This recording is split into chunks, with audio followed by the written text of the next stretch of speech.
لە کاتێکدا تینی گەرمای وەرزی هاوین سەرجەم ناوچەکانی عێراقی گرتوتەوە و پلەکانی گەرما بەردەوام ڕوو لە هەڵکشانە. لێرە لە باڵەکایەتی لە باکووری پارێزگای هەولێر کەشەکە تەواو جیاوازە. ئەمە هاوینە هەواری پڕژەیە.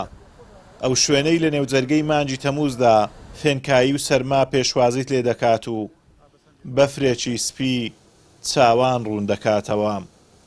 لە سلێمانیەوە هاتووین بۆ ئەم شوێنە دڵفێنە. بەڕاستی ئەو شوێنێکی ئێمە لێ هاتوو شوێنێکی زۆر گەرم بوو، بەڵام هاتوونێتە ئەم شوێنە دەرەجەی حرارەت لە خواردەوەیە. ئەمەش دەسەڵات و عەزەمەت و گەورەی خوای پەروەردگارمان نیشانەدا کە لە یەک کاتە هەندێک ناوچە دەرەجەی حرارەت لە سەر و چلەوەی لە هەندێک شوێنێک لە خواردەوەیە. ئەمە نیشانمان ئەدا کە ئێمە مسلمان باوەڕمان وایە کە خوای پەروەردگار ئەتوانێت دەستکاری هەموو نیشانەکان و دەسەڵاتی خۆی نیشانی مرۆڤەکان بدات. أنا أحمد من منطقة بغداد.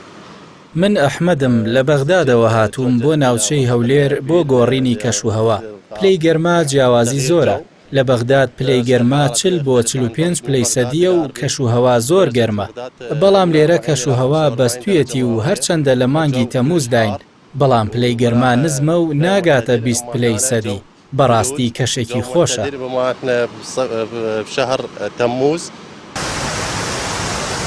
بەڵام ئەم تابلۆ سروشتیە ناوازەیە بێمەترسی نییە.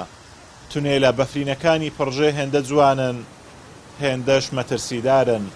لایەنە پەیوەندیدارەکان هۆشداری دەدەنە هاوڵاتیان کە بۆ پاراستنی گیانی خۆیان کە ئەمانەتێکی خوداییە لەم تونێلانە نزیک نەبنەوە، چونکە مەترسی هەرەسهێنانیان هەیە.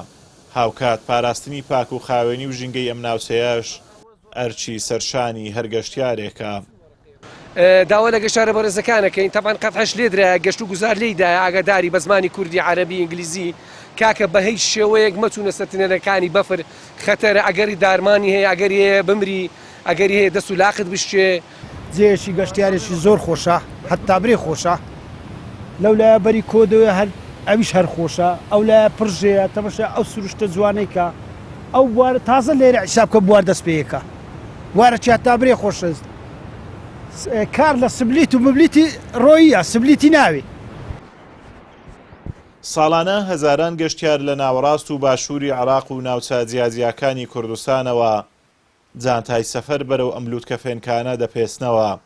ئەوان تەنیا بۆ حەسانەوە و ڕاکردن لە گەرمای تاقەت پڕوچێن نەهاتوون، بەڵکو بۆ ئەوە هاتوون لە ناوەڕاستی مانگی تەمووز تێڕامان لەم بەخشینە خوداییە بکەن و لەم وەرزی گەرمایەدا سپیەتی بەفر ببینن، دیمەنێکی ناوازە کە هاوشێوەی نییە.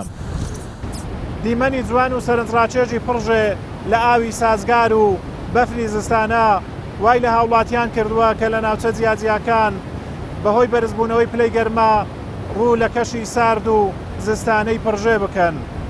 ئازادۆمەراوی کەناڵی ئاسمانی پەیام هاوینە هەواری پڕژێ لە دەبەری باڵەکایەتی.